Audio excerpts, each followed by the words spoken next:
দেখুন, কাউকে পছন্দ করা আর কাউকে পাওয়া এক জিনিস না। আর যেদিন আপনি এটা বুঝে যান, সেদিন থেকে আপনি আর সাধারণ থাকেন না।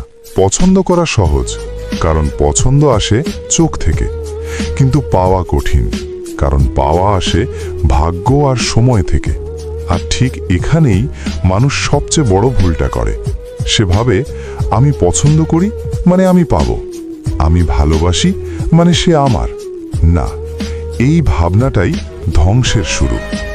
একতরফা ভালোবাসা বলে একটা ব্যাপার আছে। এই ভালোবাসা দুর্বলদের জন্য না, কারণ সবাই সহ্য করতে পারে না কিছু না পেয়েও ভালোবাসতে থাকা।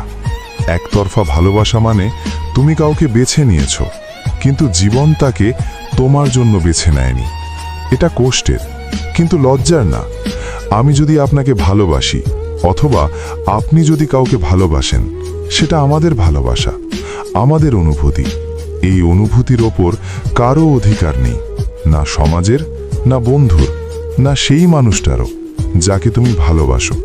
কারণ অনুভূতি অনুমতি নিয়ে আসে না, এটা হঠাৎ আসে আর ভেতরে জায়গা করে নেয়। কিন্তু এখানে একটা পার্থক্য আছে, যেটা খুব কম মানুষ বোঝে। ভালোবাসা মানে দাবি করা না, ভালোবাসা মানে জোর করা না, ভালোবাসা মানে কাউকে বেঁধে রাখা না। ভালোবাসা মানে নিজের ভেতরের মানুষটাকে সংযত রাখতে পারা। আমি যদি আপনাকে ভালোবাসি, সেটা আমার অধিকার নয়, সেটা আমার দায়িত্ব।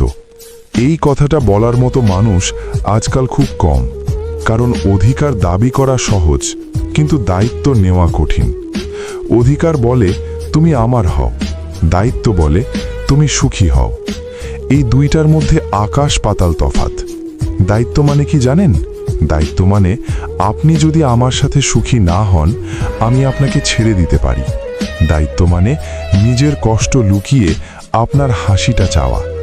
দায়িত্ব মানে রাতে একা কাঁদা, কিন্তু দিনে আপনাকে হাসতে দেখা। এই লেভেলের ভালোবাসা সবাই পারে না। অনেকে বলে, আমি ওকে ছাড়া থাকতে পারি না, কিন্তু সত্যিকারের ভালোবাসা বলে, আমি ওকে ছাড়া থেকেও ওর ভালো চাইতে পারি। এই জায়গায় পৌঁছাতে মানুষকে ভেতর থেকে অনেক শক্ত হতে হয়। দায়িত্ব শুধু একটাই, যেভাবেই হোক আপনাকে সুখী দেখতে চাওয়া। সেই সুখ যদি আমার সাথে হয়, আমি কৃতজ্ঞ।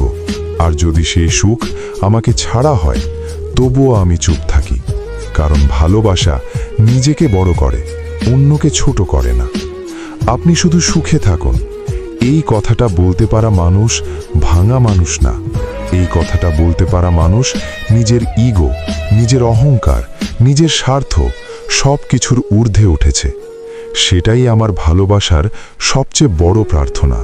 কারণ প্রার্থনা কখনো জোর করে পূরণ করানো হয় না, প্রার্থনা শুধু মন থেকে করা হয়। মনে রাখবেন, আপনি কাউকে ভালোবেসে হারেননি, আপনি জিতেছেন। কারণ আপনি জানেন ভালোবাসা কাকে বলে। আর এই জানাটাই একদিন আপনাকে অন্য লেভেলের মানুষ বানাবে। আমি তোমাকে চাইনি আমার জন্য, আমি তোমাকে চেয়েছিলাম তোমার সুখের জন্য। তুমি সুখী থাকলেই আমার ভালোবাসা বেঁচে থাকে।